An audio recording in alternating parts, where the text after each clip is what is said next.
Welcome back to the deep dive. We have a stack of notes here today that is, honestly, it's a little different from our usual fare. Usually we are breaking down, hard science, economic trends, or maybe some deep historical analysis. Yeah. Today we are looking at a memoir. But I want to be very clear right off the bat. This is not just a memoir. No, absolutely not. If you're tuning in thinking we're going to spend an hour gossiping about celebrity culture or, hearing funny anecdotes about movie stars, you might want to adjust your expectations. This is a book about vision, quite literally. We are diving into Viewfinder, a memoir of seeing and being seen by John M. Chu. And sure, you know the name. He's the director behind massive cultural juggernauts like Crazy Rich Asians, In the Heights, and now the Wicked movies. But this book isn't really about movies in the way you'd expect. It's really about the collision of two massive tectonic plates in American culture. You've got Silicon Valley on one side and Hollywood on the other, and John Chu is standing right on the fault line where those two worlds crash into each other. And that collision, it explains so much about how we consume stories today, how we build businesses, even how we think about our own identities. That is the perfect way to frame it. Most people look at John M. Chu and see a Hollywood hitmaker. But if you peel back the layers, which is exactly our mission for this deep dive, you find this fascinating case study in what sociologists call cultural code switching. But it's also, and this is the surprising part, it's a masterclass in innovation, in business strategy, and in finding your own personal identity. And that central metaphor, the title of the book, Viewfinder, it's something I think applies to anyone, whether you're directing a blockbuster movie or you're managing a chaotic startup, or you're just trying to navigate your own family dynamics. Right. Let's unpack that title first because it's so important. A viewfinder on a camera. What does it actually do? It limits what you see. It literally cuts out all the noise. It forces you to choose what is the story, and just as importantly, what isn't the story. Exactly. And the argument Chu makes throughout this book is that we are all drowning in noise, all of us. We have lost the ability to frame our own lives because we're taking in too much data, too many opinions, too much context. We've lost the frame. So our deep dive today is going to trace how he learned to use that viewfinder. And it starts in a place that I honestly did not expect. I assumed, frankly, that a big Hollywood director grew up in, Hollywood. Or maybe New York. Far from it. This is where the story gets really, really interesting. Sure. He grew up in a Chinese restaurant in Los Altos, California. Chef Chu's. Which, if you know the geography of Northern California, is ground zero for Silicon Valley. It is, and we need to spend some time setting the scene here because Chef Chu's wasn't just a local takeout joint where you grab some chow mein on a Tuesday. In the 1980s and 90s, this place was arguably the center of the universe for the tech world. Okay, paint the picture for us. What does it look like? What does it feel like to be a kid growing up in that environment? So imagine it's 1985. You walk in, it's loud, it's chaotic in the best way. It smells like garlic and ginger and searing oil and these specific lava flow cocktails they were famous for. But look at the tables over there in the corner booths. That's Steve Jobs. And we're talking early Apple days, before the black turtleneck became the uniform, eating almond chicken. That is wild. It's wild to imagine Steve Jobs just casually eating dinner while a future movie director is, 10 years old, refilling his water glass? It wasn't just Jobs. Jerry Yang, who founded Yahoo, is there. The founders of Intel are regulars. John Chu, as a little kid, is running around bussing tables for the people who are literally building the infrastructure of the 21st century. He has this incredible line in the book that really stuck with me. He says, "I grew up in the future." That is such a profound statement. Most kids, they grow up in the present or maybe even in the past if their community is struggling to catch up. John was growing up in the future. He was watching technologies being sketched on napkins, literally sketched on cocktail napkins at his dad's tables that wouldn't reach the rest of the world for another decade. He saw the optimism, the absolute belief that if we build it, everything will change. But more importantly than the tech giants, he was watching his father, Lawrence Chu. And Lawrence seems like a force of nature in this book, just an absolute character. He really is. Lawrence Chu is the archetype of the immigrant entrepreneur, but with this level of showmanship that rivals P.T. Barnum. And he taught John the most important lesson of his life, which serves as the foundational mental model for the entire book: the difference between the kitchen and the front of house. Let's break that down because I think this applies to every job, not just restaurants. It's such a powerful analogy. Okay, think about a busy restaurant kitchen on a Friday night. What is it really like in there? It's a war zone. It's fire, it's steam, it's people shouting orders, it's slippery floors, it's absolute controlled chaos. It is high stress, it's dangerous, it's messy, If a customer, God forbid, walked into the kitchen during a rush, they'd be horrified. They'd probably walk out. That is the reality of doing the work. That is the kitchen. But right on the other side of those swinging doors, you have the dining room. The front of house. Yeah. Which is serene. There's soft music playing. The tablecloths are crisp and white. The lighting is flattering. Everything is calm. And Lawrence Chu was the absolute master of that transition. He could be in the back, screaming because the duck is burned, sweating through his shirt, putting out a literal fire on the stove. But the second he pushed through those swinging doors, it was like a transformation sequence in a superhero movie. He buttoned his jacket, smoothed his hair, put on this winning smile, and glided over to a table. "Mr. Jobs, how is everything this evening?" He's editing reality in real time. He's cutting out the noise for the customer. He's using a viewfinder on his own business. Precisely. He's editing out the struggle to present the experience. John realized later, when he got to film school, that this is exactly what directing is. The movie set is the kitchen. It's actors tearing their ACLs. It's the rain machine breaking. It's the budget running out. It's the sun going down too fast. It's a disaster zone. The movie screen, that's the dining room. The audience should never, ever see the sweat. They should only taste the magic. There is a visceral story about this show must go on mentality that really terrified me when I read it. The opening day story. Oh, the steam table incident. This is a foundational trauma for the family, honestly. It's 1970. Lawrence and Ruth Chu have leveraged everything they own to open this restaurant. Everything. They are deep in debt. If it fails, they are ruined. It's opening night. The banner is up. The line is around the block. And suddenly, in the kitchen, the steam table dies. And for those who don't know restaurant ops, the steam table it's the heart. It's the thing that keeps the food hot and safe. Without it, you can't serve anything. It is the heart of the operation. It's game over. So Lawrence is on the floor, on his back, in the grease and the grime, trying to hotwire this machine with raw wires while the kitchen is exploding with activity around him. He's panicking. He's terrified. But then the doors open. He has to stand up, hide his grease-covered hands behind his back, and welcome the first guest with a smile. And the mantra that came out of that night, the family motto. Never complain. Never complain. It's such a simple phrase, but it carries so much weight. It explains so much about his later decisions. It became the family religion. You do the work, you hide the pain, and you present the perfect face to the customer. And we're going to see how that mantra served John very well for a long time. It made him adaptable, it made him pleasant to work with, until it started to destroy him. It's interesting because never complain sounds very almost stoic. But John wasn't just this dutiful restaurant kid. He was also a massive geek. Right. I didn't realize how technical his background was until I read this. He wasn't just watching movies. He was obsessed with the machinery behind them. He was a total Silicon Valley native. While he's working in the restaurant refilling water, he's also digging through the pile. The pile. Every family has one, but the Chu family pile sounds legendary. Oh, yeah. The Chus never threw anything away. In the back of the restaurant, there was this horde of old electronics, broken gadgets, cables, you name it. And John starts scavenging. He finds a Macintosh SE in there. The old boxy one with the little handle built into the top. I remember those. The friendly robot head, he calls it. He fell in love with it. But the real game changer wasn't the computer itself.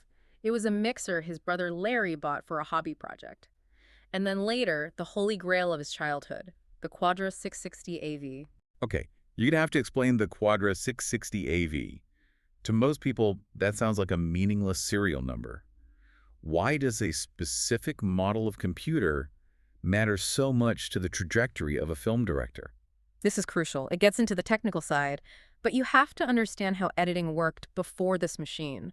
In the analog days, if you wanted to edit a movie or a video, you were physically cutting celluloid film or magnetic tape with a razor blade and taping it back together. It was destructive. Once you cut it, it was cut. You couldn't just change your mind. There was no going back. Exactly. It was linear. If you made a movie and decided you wanted to move the ending scene to the beginning, you might have to rebuild the entire tape from scratch. It was a nightmare. It made people cautious. It made creativity expensive and high stakes. You had to plan everything perfectly because mistakes were permanent. And the Quadra changed that. The Quadra allowed for NLE nonlinear editing. It was all digital. John realized he could drag a clip from the end of the timeline and just drop it at the beginning. And here is the philosophical shift. If it didn't work, what could he do? Command-Z, undo. The undo button. It sounds so obvious to us now, we take it for granted, but at the time, that was a superpower. It completely rewired his brain. He realized storytelling wasn't a tightrope walk where one slip kills you. It was a puzzle. It was fluid. You could iterate. You could move fast and break things, to borrow that classic Silicon Valley phrase. So while other film students were treating the film stock like a religious artifact because it was expensive and fragile, He was treating it like data. He was hacking the emotional flow. He argues in the book that this gave him an unfair advantage when he eventually got to Hollywood. He viewed technology as a bicycle for the mind, a phrase he got directly from Steve Jobs. He wasn't intimidated by the tools. He used them to speed up his creativity. speaking of Jobs, the obsession was real, right? It wasn't just that he saw him in the restaurant. Oh, fully. John memorized the Think Different commercial. You know the one. Here's to the crazy ones, the misfits, the rebels. He printed the text out and pasted it in his senior yearbook. Which is a little ironic, isn't it? Because by all accounts, he's a popular kid from a wealthy family, student body president type, successful. He's not exactly a misfit in the traditional sense of being an outcast. That's the complex psychology of the artist, though, right? Even in a supportive environment, he felt like an outsider because his family valued stability, business, the restaurant. The kitchen was the priority. And here he is, running around with a camcorder, wanting to make art. That commercial validated him. It told him that being the weirdo with the camera was actually a noble calling. It connected him to this lineage of innovators. So he takes this think different confidence, this digital native skill set, and he heads to USC Film School. This is supposed to be the promised land. He thinks he's going to find his tribe. He thinks finally everyone will be like me. We'll all be the crazy ones together. But the reality check hits him hard. And it hits him in a way he did not expect. It's a massive crash, a complete system failure. He goes from being John the creative tech kid in the relatively diverse, meritocratic Silicon Valley to being the Asian guy in Hollywood. This is where that cultural code switching becomes painful. Yeah. He talks about the Asian flush, which is something a lot of people might not even know about. Right. It's a physiological reaction to alcohol, getting bright red, heart racing, feeling sick, that affects many Asian people due to an enzyme deficiency. John has it. So at film school parties where deals are made and bonds are formed over beers, he physically couldn't participate. Or if he did, he'd turn beet red. It was like a neon sign on his face screaming, "I am different." It creates an immediate barrier. You can't be one of the boys if you can't hold a drink. And then there were the direct insults, the Twinkie comment. Yeah, someone called him a Twinkie. Yellow on the outside, white on the inside. That's brutal. Just a really cutting thing to say to someone. Yeah. It's designed to be brutal. It attacks your authenticity from both directions. It says to the white kids, he's not really one of you, look at him. And it says to the Asian kids, he's a traitor, he acts white. It leaves you homeless. You don't belong anywhere. So how did he cope with that feeling of homelessness? He became a chameleon. He leaned into the white on the inside part because that was the perceived path to power in Hollywood. He buried the Asian part of his identity. He stopped bringing dumplings to class. He wore the baseball cap. He tried to just be a director, which in the default setting of USC at the time meant blending in with the white guys. And this internal conflict, this hiding it, shows up directly in his work. This part of the book was fascinating to me. He talks about two student films that are complete opposites, Silent Beats and Guaylo. This comparison is the key to understanding the first half of his career. It's everything. Silent Beats was his junior thesis. It's about a kid making beats in a library. It's slick, it's technical, it has no dialogue, it's universal, it's cool. And it was a hit, right? Huge hit. Won a bunch of awards. Steven Spielberg saw it and loved it. It was the dining room version of John Polished, safe, impressive, and, importantly, culturally odorless. But then for his senior thesis, he makes Guaylo. Guaylo, which translates to foreign devil. For his senior thesis, he decides to go into the kitchen. He makes a musical about a Chinese-American family. A musical. That's incredibly ambitious for a student film. And it was deeply, deeply personal. He included a scene based on a real argument where his mom yelled at him for asking for a fork instead of chopsticks. He included a scene of an Asian girl being bullied at school. It was raw. It was specific. It was everything he had been hiding. And the reaction from the audience? The audience stood up and cheered. They connected with it deeply. It moved people.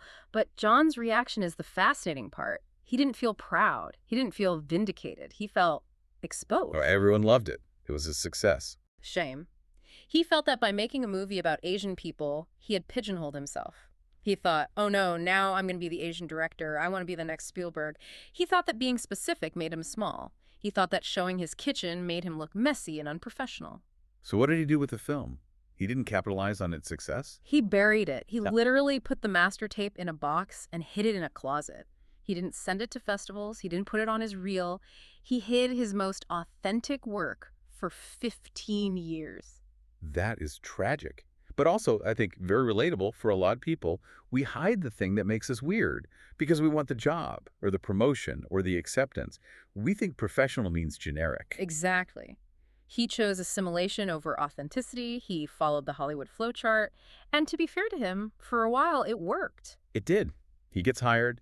He directs Step Up 2, The Streets. Yeah. He directs the Justin Bieber documentary Never Say Never. He becomes a reliable go-to studio director.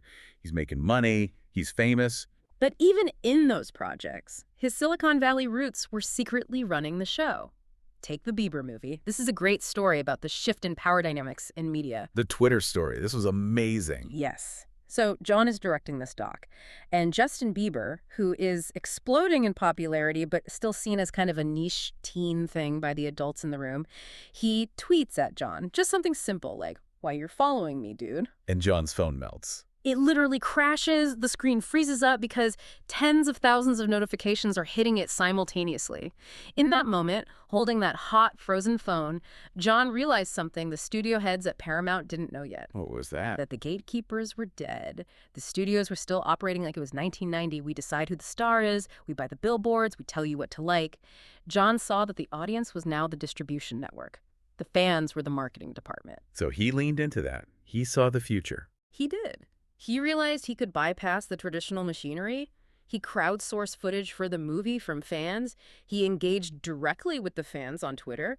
He treated Never Say Never not like a film, but like a platform, like a startup. Yeah. He used the audience to build the product. He was a YouTuber before YouTuber was really a career path. He even found his early collaborators on YouTube dancers, editors, groups like the LXD, the Legion of Extraordinary Dancers. He saw talent where Hollywood just saw amateurs. But this startup mentality, this idea that you can hack everything, move fast, use the crowd, optimize the data, it eventually hit a wall, a very loud, very neon-colored wall called Gem and the Holograms. The crash. Every hero's journey needs an abyss, a lowest point, and this was John's, to put it mildly. I remember when this movie came out, it wasn't just that it flopped. The backlash was personal. It was angry. It was vitriolic. He got death threats. Over a movie based on a cartoon? That seems completely insane. It does, until you understand what he did. Gem and the Holograms was this beloved 80s property about identity, fame, glamour, and sci-fi. It meant something to people. And John, well, he tried a lean startup. What do you mean by that? How do you apply that to a movie? He thought, I can do this cheap. I can do it fast. We'll modernize the lore. We'll crowdsource the actors. He stripped away the fantasy elements, the holograms, the sci-fi, the big budget spectacle, and tried to make it a gritty, low-budget YouTube story about a girl with a guitar. So he treated the intellectual property like it was software code. Just refactor it, optimize it for a lower budget, and ship it. And the fans felt like he had stripped the soul out of it. He realized too late that you can't growth hack emotional resonance. You can't A/B test art the way you A/B test a landing page. Efficiency is sometimes the enemy of magic. He focused on the how, the speed, the budget, the tools, and he totally forgot the why. He forgot the viewfinder. He wasn't looking at the story. He was looking at the business model. And the failure was so public, so humiliating. I mean, pulled from theaters in 2 weeks, that it forced him to stop completely. And in that silence, in that stoppage, the pivot happens. The pivot that leads to Crazy Rich Asians. He's in a slump. He doesn't know what to do next. And his family, his sister Chrissy and his mom, keep bugging him. Read this book. You have to read this book by Kevin Kwong. And he resists it, right? He resists it because of the Gweilo trauma. He's thinking, I don't want to do an Asian thing. That's a step backward. I'm a blockbuster director, not a niche director.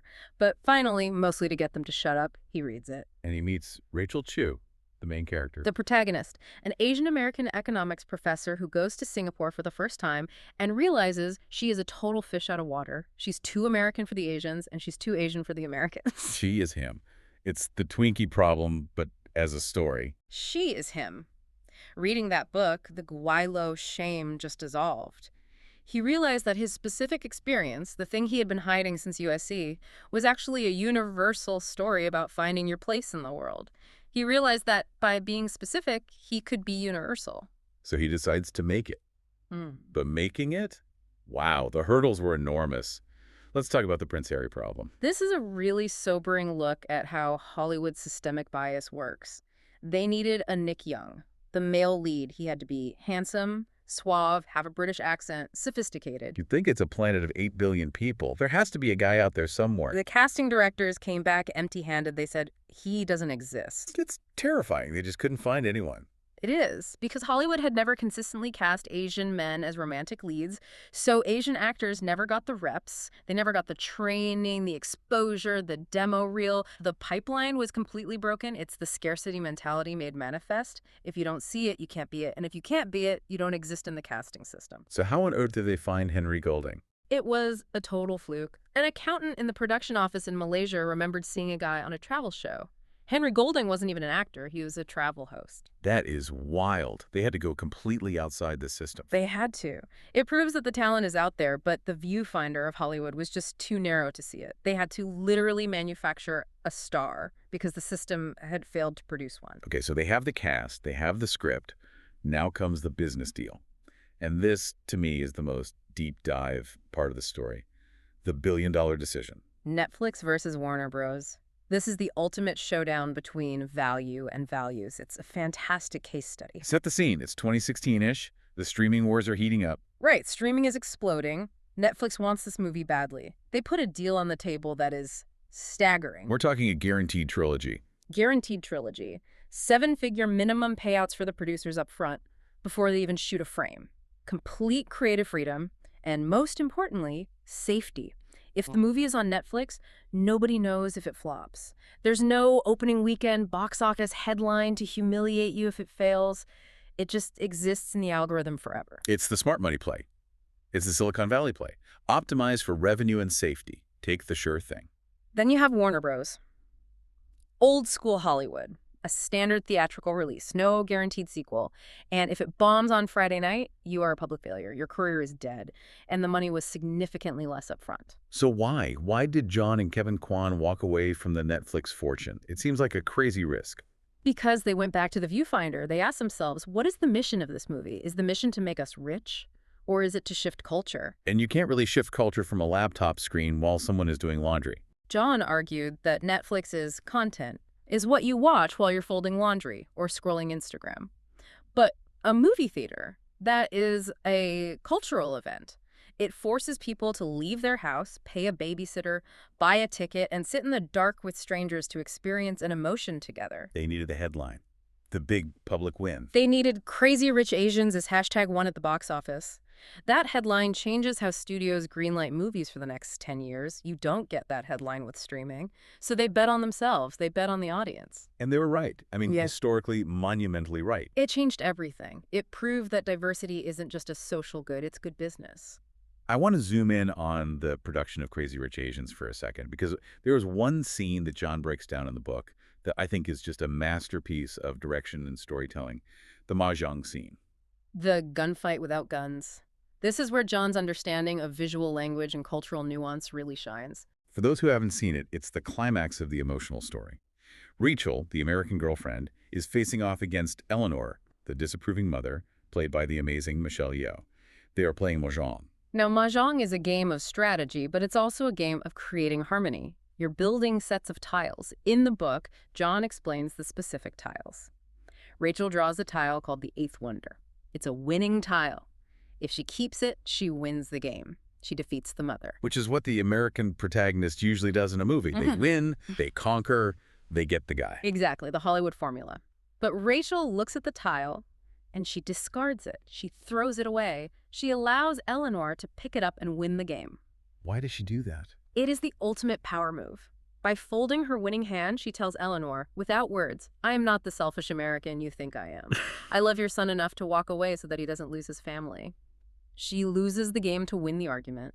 She proves she's enough. It's a synthesis of the two cultures. It is. It's using American assertiveness, making a bold strategic choice to uphold a traditional Asian value of family and sacrifice.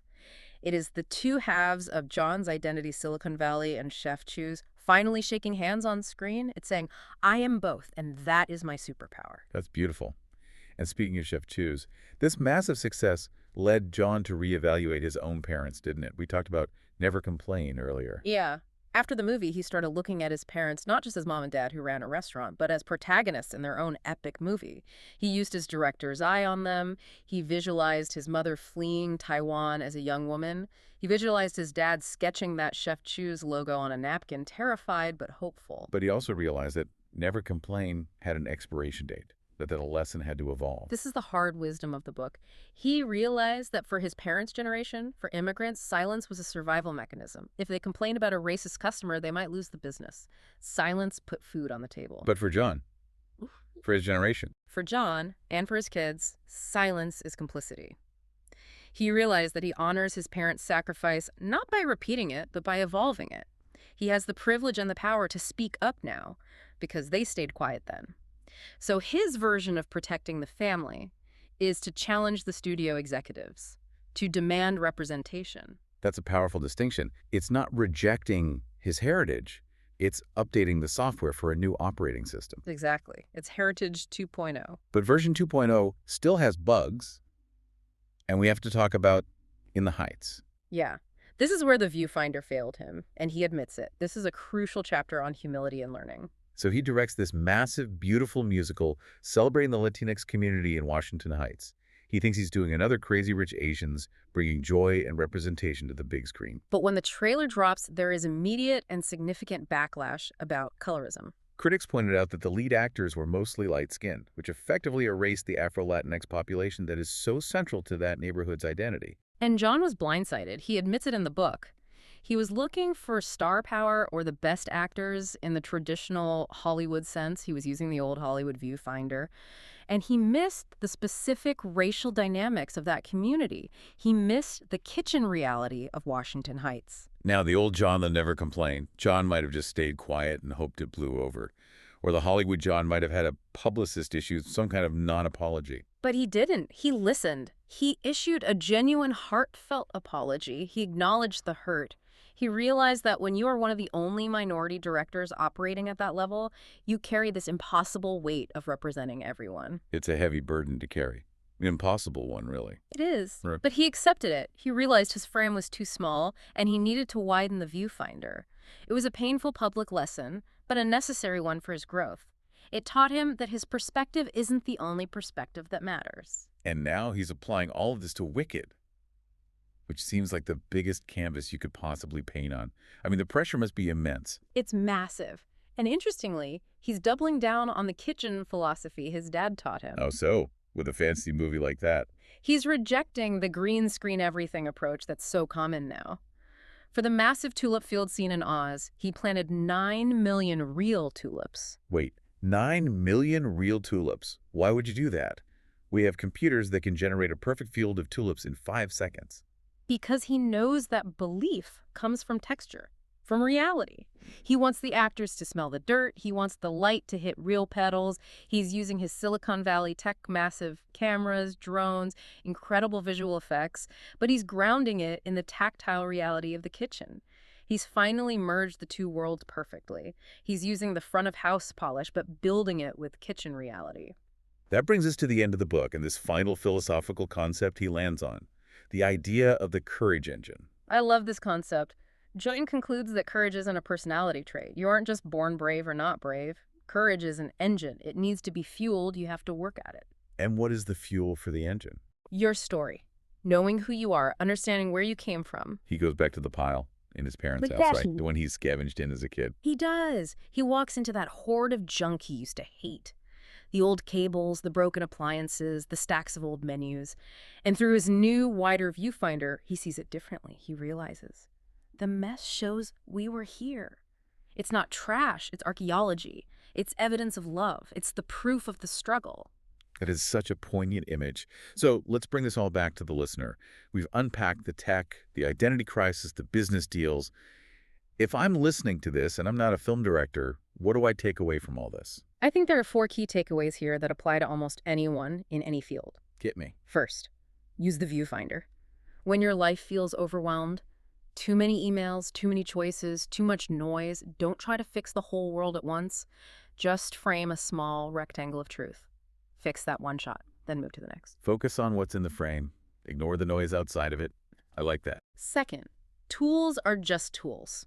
Whether it's that old quadrocomputer, a mixer, or the latest AI chatbot that everyone's talking about, don't let the tool dictate the art. The story is the fuel. Use the tech to iterate faster. Use the undo button to take risks, but don't let it replace your soul. Third, bet on culture over cash. The Netflix decision. It's the core of the book, really. Sometimes the safe money is the wrong move for your legacy, for your mission. If you want to make an impact, you have to take the risk of being seen. You have to play in the theater, not just on the background stream. And the last one, number 4. The power of enough. This is the rejection of the Silicon Valley ethos of endless growth. John's dad could have franchised Chef Chu's. He could have been the Panda Express king with hundreds of locations, but he didn't. He chose to make one restaurant perfect. He chose enough. And John realizes he doesn't need to be the king of Hollywood. He just needs to tell good stories. Exactly. And that brings me to my final thought for you, the listener. A question to chew on as you go about your week. Let's hear it. John spent his life thinking Silicon Valley, the future, would save us. Then he thought Hollywood, the dream, would save us. But he learned that both can be traps. Silicon Valley wants to optimize you until you're a robot. Hollywood wants to filter you until you're a fake. So what's the alternative? The alternative is the kitchen. It's the work, it's the heat, it's the mess. So ask yourself this. Are you building a company of your life chasing growth, chasing numbers, chasing the next upgrade, optimizing your own existence? Or are you building a kitchen, perfecting your craft, dealing with the mess, and actually feeding the people you love? Because you can't eat a stock option. But you can definitely eat a dumpling. I love that. I'm going to be thinking about company versus kitchen all week. Thank you for listening to this deep dive into Viewfinder. It's a beautiful book. We highly recommend you pick it up. Keep your Viewfinder polished, frame your shot, and we'll see you in the next deep dive.